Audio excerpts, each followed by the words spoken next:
A 5-year-old girl was discovered alive in the center of a room completely destroyed by fire. The walls were blackened. The furniture had turned to ash. The air was thick with smoke. Yet in the middle of that devastation, the little girl was sitting calmly on the floor. And in her hands, she held something that would later make even the most hardened firefighter struggle to hold back tears. What happened on the night of November 15th would soon be remembered by many as a miracle of the Virgin Mary. But before we continue, take a moment to leave a comment telling me where you're watching from and what time it is in your city right now. It's always incredible to see how far these stories travel across the world. For 22 years, Robert Hayes had served as a firefighter in Texas. In those 2 decades, he had seen almost everything: burning homes, industrial explosions, chemical accidents. Among his colleagues, Robert was known for one particular quality: absolute composure. When other firefighters panicked, Robert stayed calm. When others prayed, he calculated. Faith had never played a role in his life, which was somewhat ironic, because he had been married for 18 years to Linda, a devoted Catholic. Every Sunday, she took their 2 children, Michael and Sarah, to church. Robert rarely joined them. For him, the world operated according to physical laws. Miracles were simply coincidences science had not yet explained. At least, that was what he believed. That Tuesday, November 15th, Robert began his shift at 6 p.m., just like hundreds of times before. The day had been quiet. Earlier that morning, the department responded to a gas leak. Later in the afternoon, there was a minor traffic accident. Nothing unusual. Nothing that suggested the night ahead would become one of the most unforgettable moments of his life. Across town, another ordinary evening was unfolding. Jennifer Wilson was preparing to leave for her night shift at the hospital. Jennifer had been a nurse for 8 years, and she was also the single mother of a 5-year-old girl named Lily. Her divorce had been finalized 2 years earlier. Since then, Jennifer had learned to balance the demands of her career while raising her daughter alone. The house where they lived was modest. 2 floors, 3 bedrooms. Lily's bedroom was upstairs, decorated with princesses, unicorns, and colorful drawings taped to the walls. Jennifer had chosen the house carefully. It was close to the hospital and only a few minutes from Lily's school. But working the night shift meant Jennifer needed help. And that was where Margaret Thompson came into their lives. Margaret was 68 years old. She had spent more than 30 years working as a nanny. She had been widowed 12 years earlier. She never had children of her own, but she had devoted her entire life to caring for other people's children. Margaret was also deeply religious, a devoted Catholic who rarely missed a day of prayer. Jennifer met her through the local church shortly after the divorce. The parish priest recommended her personally. "She's exactly the kind of person who can help a young mother in a difficult time," he had said. And he was right. Margaret began caring for Lily 3 nights a week. She arrived around 6:30 in the evening and stayed until Jennifer returned from the hospital the next morning, usually around 7 a.m. During those long hours, she prepared dinner, helped with homework, supervised bath time, and tucked Lily into bed. Lily adored her. She called her Grandma Maggie, and Margaret loved the girl as if she were her own granddaughter. They had little traditions: watching the same cartoons, reading bedtime stories, talking about Lily's day at school. Margaret always carried a small bag with her.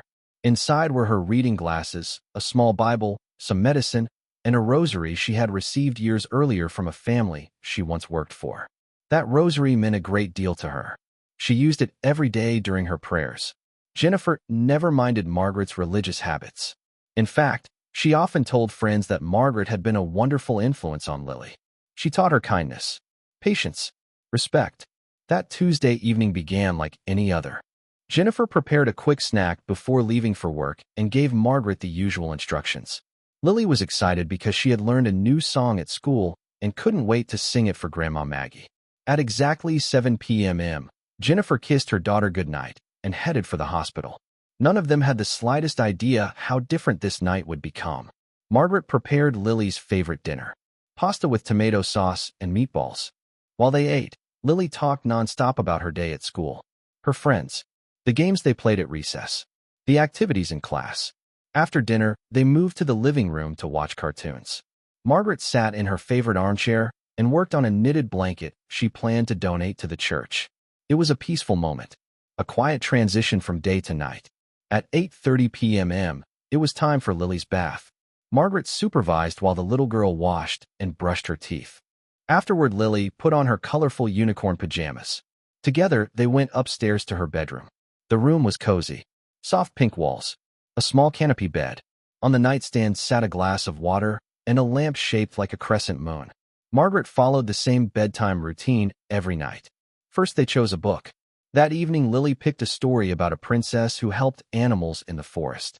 Margaret read slowly and carefully, giving each character a different voice. After the story, she always asked Lily a few questions. How she felt, whether anything had bothered her at school. It was their quiet moment to talk. While they were speaking, Margaret took the rosary from her bag, just as she did every night. She began her silent prayer.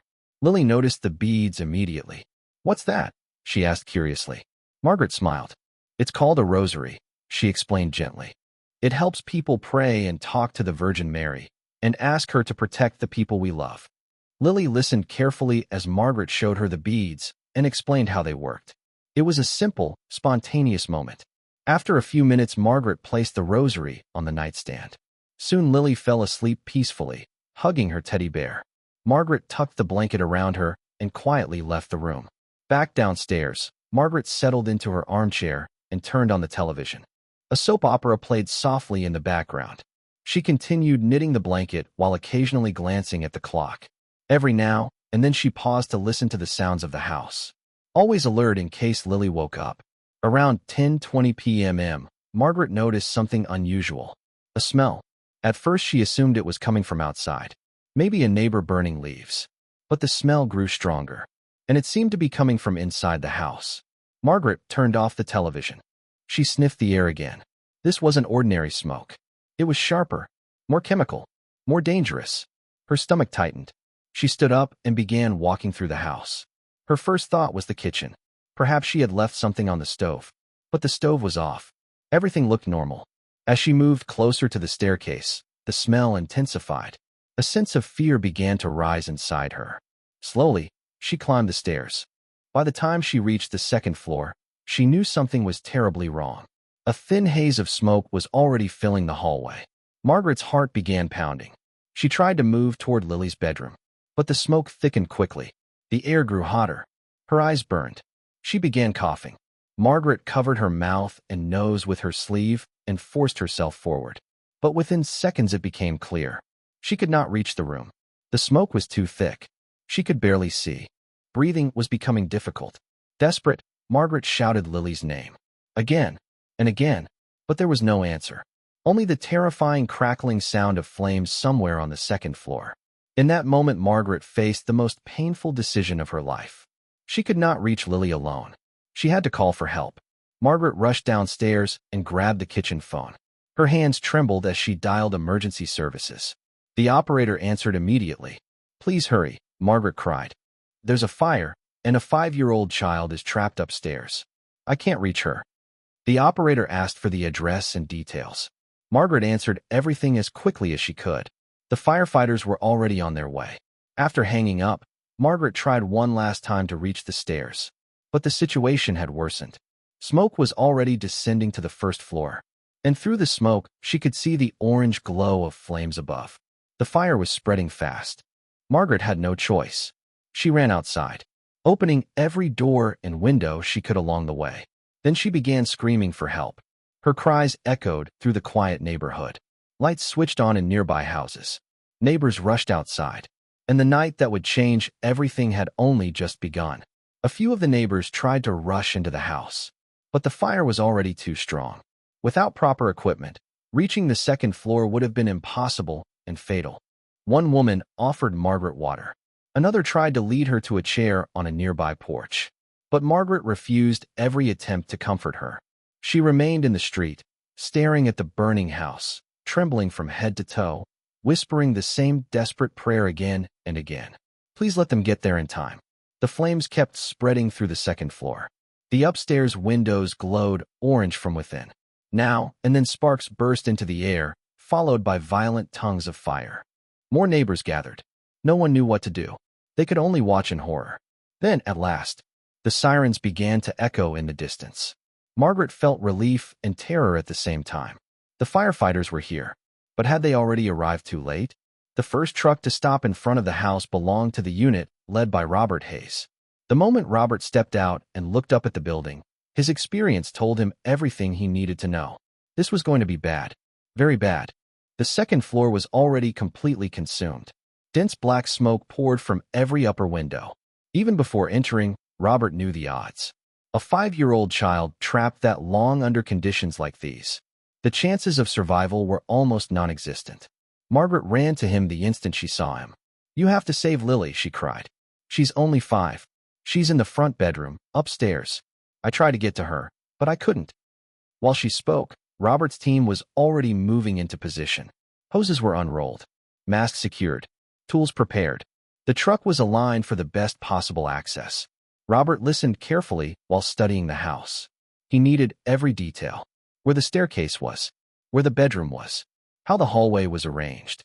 Everything mattered now. The firefighters geared up fast. Protective clothing, breathing equipment, communication radios, forced entry tools. Then they moved in. The first floor was already choked with smoke. The heat pressed against them even through their heavy gear. Visibility was almost zero. They had to rely on touch, memory, and the floor plan Margaret had described. Robert felt the weight of each step. His years of experience told him exactly what they were most likely to find upstairs. And none of those years gave him any hope. The staircase to the second floor was still standing, but only barely. Each step groaned beneath the firefighters' boots. Burning plaster and splintered would rain down around them. The higher they climbed, the more violent the heat became. Robert glanced at his instrument panel. The reading made his chest tighten. More than 600 degrees Fahrenheit at the top of the stairs. No one survives that for long. No one. For one brief second, Robert thought of his own daughter. And in that same second, he allowed himself to imagine what Lily's mother must have been feeling right then. Terror. Helplessness. A desperation too big for words. He crushed the thought immediately. Emotion didn't save lives. Focus did. When the team reached the second floor, firefighter Morrison stopped cold. The hallway ahead was an inferno. Flames ran up the walls and across the ceiling. Parts of the structure had already collapsed. The fire roared like a living thing. Morrison's voice came sharply through the radio. "Chief, this is beyond rescue conditions." He didn't have to finish. Everyone knew what he meant. If the child had been in there this long. Robert answered without hesitation. "We're going to the bedroom." "Robert," Morrison said, using his first name now, something that almost never happened during operations. "Look at this. All 3 of us could die trying to reach that room." Robert's voice stayed calm. "Then we go anyway." There was a short silence. Then Johnson, the third member of the team, spoke through the static. "Let's move." They pushed forward. The floor was unstable.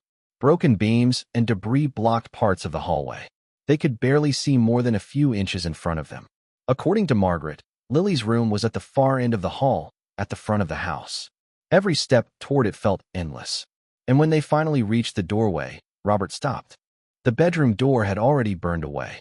The flames from the hallway were pouring straight inside. For one single moment, he hesitated. Then he tightened his grip on the flashlight, adjusted his mask, and stepped into the room. The heat inside was worse than anything outside. Crushing. Oppressive. Even with full gear, it felt unbearable. Robert raised his flashlight and swept the beam through the thick smoke. The first thing he saw was exactly what he expected. Total destruction. The furniture was blackened and shattered. The ceiling had partially collapsed. The walls were charred. Lily's small bed was nothing but a twisted metal frame. The room looked like it had been devoured by hell itself. Then Robert saw something that made him freeze. In the exact center of the room, there was a perfect circle, an untouched area nearly 2 meters wide. Inside that circle, the floor showed no sign of fire damage at all. And sitting calmly in the middle of it was Lily. She was alive, wide awake, completely conscious. Her unicorn pajamas were still clean. Her hair was not singed. Her skin showed no burns. There was not a single mark on her. In both hands, she held a rosary tightly against her chest. Robert stood there for several seconds, unable to move. Nothing in his career had prepared him for this. Nothing in his training. Nothing in his experience. Nothing in the laws of physics he trusted so completely could explain what he was seeing. For one brief instant, he thought maybe the heat had made him hallucinate. Then Lily smiled and spoke. "Hi," she said calmly, as if she had been expecting him all along. Her voice was clear, steady, perfectly audible beneath the roar of the flames. "The pretty lady said you were coming to get me." Robert stared at her. Then his body finally obeyed. He rushed forward, lifted her into his arms, and checked her instinctively for injuries. Nothing. No burns. No wounds. No smoke distress. No panic. Only complete calm. "Are you all right, sweetheart?" he asked through the mask. Lily nodded, still clutching the rosary. "The beautiful lady kept me safe," she said again. "She told me I didn't need to be afraid." Robert turned and carried her out, back through the burning hallway, down the unstable stairs, through the heavy smoke. All the while he held her tightly against his chest. Yet Lily remained peaceful, as if she knew with total certainty that she was safe. The moment they emerged from the house, the street erupted. Neighbors shouted. Paramedics rushed forward. And Margaret broke down completely. She ran to Lily, tears streaming down her face. "Lily, oh my dear Lily." She wrapped the child in her arms, crying openly. "I thought I lost you. What happened? How are you safe?" The paramedics immediately began their examination, and what they found made no sense. No burns, no signs of smoke inhalation, no coughing, no respiratory distress. Her pulse was steady. Her oxygen levels were normal. It was as if she had never been inside the fire at all. While the medics worked, Lily began explaining what had happened. Her voice was simple and calm, the way only a child can speak about something extraordinary. "When my room got hot and smoky, I got scared," she said. "But then a very beautiful lady came." Margaret's face changed instantly. "What did she look like?" she asked softly. Lily thought for a moment. "She had a beautiful blue dress," the little girl said, "and bright light all around her, like sunshine. She came to me and said I didn't have to be afraid. She said she would protect me until the firefighters came." A shiver ran down Margaret's spine. The blue garment, the bright light, the message of peace and protection. Every part of the description pointed to one figure. "Did she do anything else?" Margaret asked, barely able to keep her voice steady. Lily nodded. "She sat next to me and held my hand. And she gave me this." She lifted the rosary. "She said if I held it, nothing bad would happen. She stayed with me the whole time." She sang softly. "And then I wasn't scared anymore." Margaret looked at the beads and recognized them instantly. It was her own rosary, the same one she had placed on Lily's nightstand only a few hours earlier. Her eyes filled with tears. Not tears of fear, not even relief. Something deeper. Wonder. Gratitude. All. Robert Hayes, still in full firefighting gear, had heard every word, and his mind immediately searched for explanations. Shock. Hallucination. A strange psychological response. Maybe the child had been disoriented. Maybe he himself was misreading the scene. But the more he thought about it, the less anything made sense. The room had been over 600 degrees. The air should have been lethal. The child should not have been alive. And yet she had been found in a perfect, untouched circle inside total destruction. Calm, uninjured, holding a rosary. The other firefighters confirmed what Robert had seen. That intact circle had been real. None of them had ever witnessed anything remotely like it. Jennifer was called at the hospital and told there had been a fire. She left immediately. When she arrived and saw Lily safe in the arms of the paramedics, she ran to her daughter and embraced her so tightly it seemed she never wanted to let go again. "My God. Lily, my baby. You're okay? How are you okay?" Lily hugged her mother back. "I'm fine, Mommy. The beautiful lady protected me." Jennifer looked at Margaret, searching for some explanation. But Margaret only showed her the rosary in Lily's hands and shook her head, tears still running down her cheeks. At the hospital, Lily underwent every test imaginable. Chest x-rays, blood work, neurological exams, a complete physical evaluation from head to toe. Every result came back normal. No smoke damage, no burns, no trauma, no trace of what should have happened. Dr. Patterson, the emergency physician who examined her, looked genuinely shaken. He eventually called Jennifer and Margaret aside.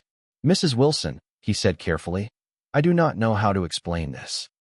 Given the severity of the fire and the amount of time your daughter was exposed, she should have signs of smoke inhalation at the very least. But there is nothing." He looked down at the chart, then back at them. "It is as if she was never near the fire." Jennifer turned slowly toward Margaret. "How is that possible?"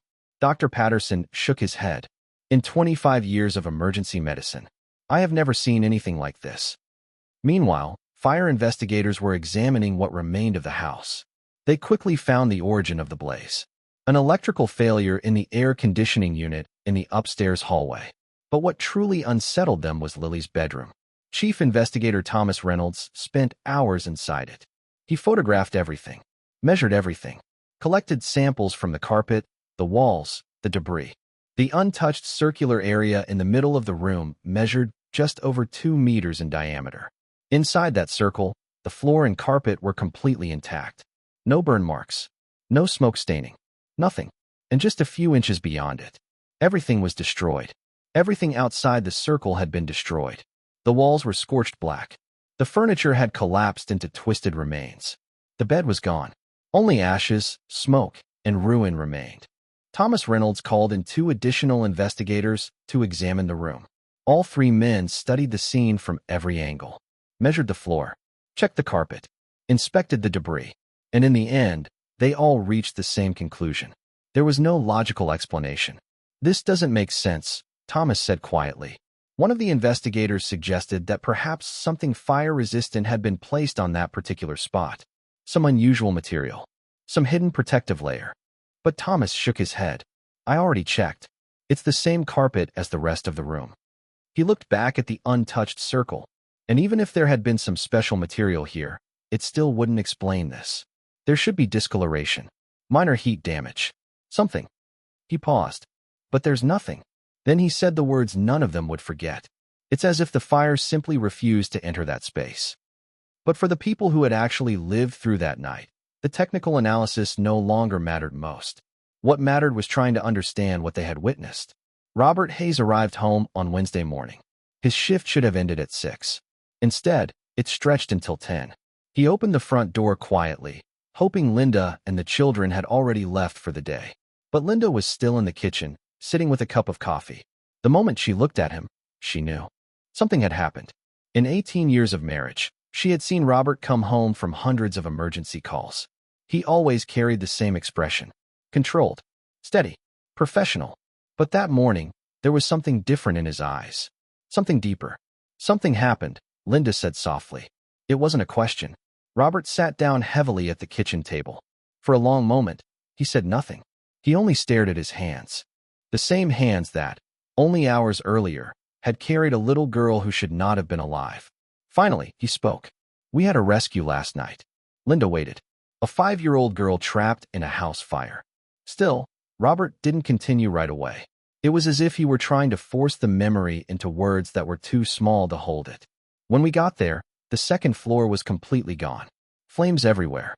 Temperatures above 600 degrees. Toxic smoke. The child had been in there for around 30 minutes. Linda slowly lowered her coffee cup. Robert lifted his eyes to hers. She was sitting in the middle of the room. He swallowed hard. Completely unharmed. Not a burn. Not a scratch. Nothing. Linda said nothing. There was a perfect circle around her, Robert continued. Everything outside that space was destroyed. But that circle, it was untouched. And she was holding a rosary. For the first time in all the years they had been married, Linda saw tears gathering in her husband's eyes. "Linda, I don't know what I saw. My mind keeps trying to find some logical explanation." He shook his head. "But there isn't one. There just isn't." Linda stood up, walked toward him, and wrapped her arms around him. She didn't lecture him about faith. She didn't say the word miracle. She simply held him and let him feel what he needed to feel. After a long silence, Robert looked up again. The girl said a beautiful woman in a blue dress protected her. Linda felt a shiver move through her body. As a woman of faith, she already knew who Lily meant. "What do you think happened?" she asked gently. Robert lowered his eyes. "I don't know," he admitted. "I truly don't know." At the home of a friend, where Jennifer and Lily were staying temporarily, morning arrived very differently. Jennifer sat with Lily in her lap while the little girl ate breakfast. Everything Jennifer owned had been lost in the fire. Clothes, furniture, memories. But none of that seemed important now. Her daughter was alive. That was all that mattered. Margaret had spent the entire night with them. She refused to leave Lily's side even for a second. At breakfast, Lily looked at her and asked in the most innocent voice, "Grandma Maggie, do you want your rosary back?" Margaret looked at the beads Lily had clutched through the night. Then she smiled softly. "No, sweetheart. I think it belongs to you now. Lily thought about it for a moment, then nodded and placed the rosary carefully beside her plate. Jennifer watched the exchange in silence. She had grown up in a Christian home. She believed in God in a distant, respectful sort of way. But faith had never been a living reality for her. Church on holidays, a quiet prayer now and then. That was all. But what had happened the night before was forcing her to reconsider everything. She turned to Margaret. Do you really believe it was what Lily said? Margaret looked at her for a long moment. The Virgin Mary? Jennifer nodded. Margaret took a breath. Jennifer, I have gone to church every Sunday of my life. I have prayed thousands of rosaries. I have read scripture more times than I can count. She paused. And never, not once, have I witnessed something I would call a miracle. Her voice softened. Until last night. She looked toward Lily. I don't know how to explain what happened in that room, but I know what should have happened. And yet she is here. Margaret's eyes filled with tears again. So yes, I believe something extraordinary happened. I believe the Virgin Mary protected her. Jennifer said nothing. She simply nodded slowly, as if her heart was trying to catch up with what her mind still couldn't fully accept. By the end of the second week, Robert made a decision that surprised even himself. On Sunday morning, he woke up early and told Linda he was going with the family to Massachusetts. Linda looked at him in surprise and joy, but wisely. She did not make a big scene. She just smiled and said, "The children will be happy." And they were. Michael and Sarah stared at their father when he walked into the room, ready to go with them. During Mass, Robert felt awkward. He didn't know when to stand, or kneel, or answer the priest. But he stayed. He watched. He listened. And for the first time in years, he didn't feel like a man standing outside faith, studying it from a safe distance. He felt like someone beginning to return.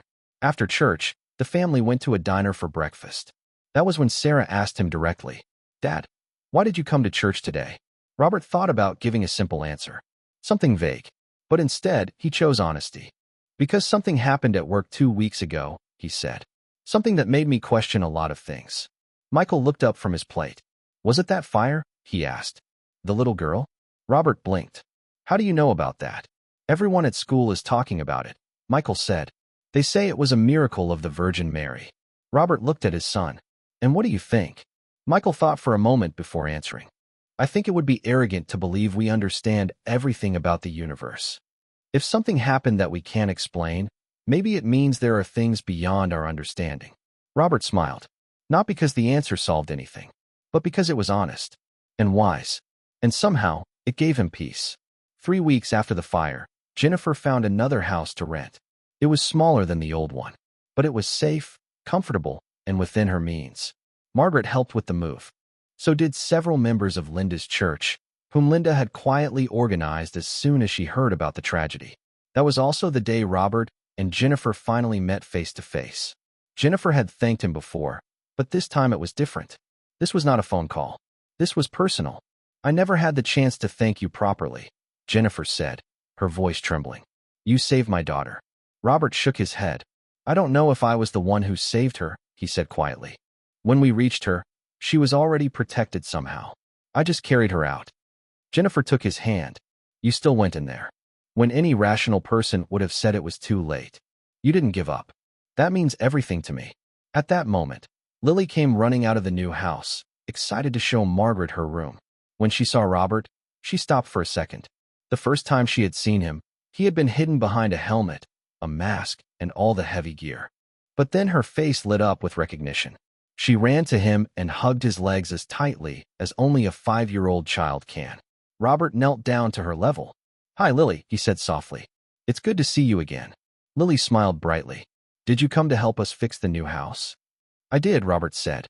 She took him by the hand and pulled him toward her room. "Come see. Mommy let me choose the wall color. I picked pink, just like before." When Robert stepped inside, he noticed something immediately. On the nightstand, beside the bed, was the rosary. Simple, quiet. But now he knew exactly what that little object represented. Then Lily held out a drawing. "I made this for you," she said. Robert took it gently. It was a crayon drawing. A burning house. A firefighter. A little girl. And above the girl, a woman in blue surrounded by golden light. "I drew what happened," Lily explained. "So you'll never forget." Robert looked down at the drawing with trembling hands. "I won't forget," he whispered. Never. Then Lily hugged him again and said something he would carry for the rest of his life. The beautiful lady blessed you too, she told him. She said so. Robert felt tears burn behind his eyes. Jennifer gently touched Lily's shoulder. Let's let Robert get back to helping, sweetheart. But that night, Robert took the drawing home. He placed it in a frame and hung it in his office. A reminder that on the night of November 15th, he had witnessed something no training manual, no scientific explanation, and no skepticism could erase. Something that had changed him forever. Today, 5 years later, Lily is a bright, joyful child. She loves to draw. She loves to sing. And every night, the rosary still rests beside her bed. Jennifer never remarried, but she found something just as important. A community of faith that supported her through the darkest moment of her life. And Robert? Robert is still a firefighter. Still respected. Still calm under pressure. Still known for his skill and experience. But now, every Sunday, he sits in church beside Linda and their children. Because he knows something now that he once dismissed. That sometimes heaven steps quietly into the middle of fire and leaves behind proof that we are not alone. This story remains a testimony that the Virgin Mary still intercedes, still protects, still reminds us that even in the worst moments of life, we are not abandoned. And now I want to ask you something. Have you ever experienced something in your life that felt like a miracle? Have you ever felt the protection of the Virgin Mary in danger, grief, or fear? Share your story in the comments. Because every testimony becomes a light for someone else. And if this story touched your heart, subscribe to the channel, activate the notification bell, and share this video with someone who needs hope today. May the Virgin Mary continue to bless and protect you and your family. Amen.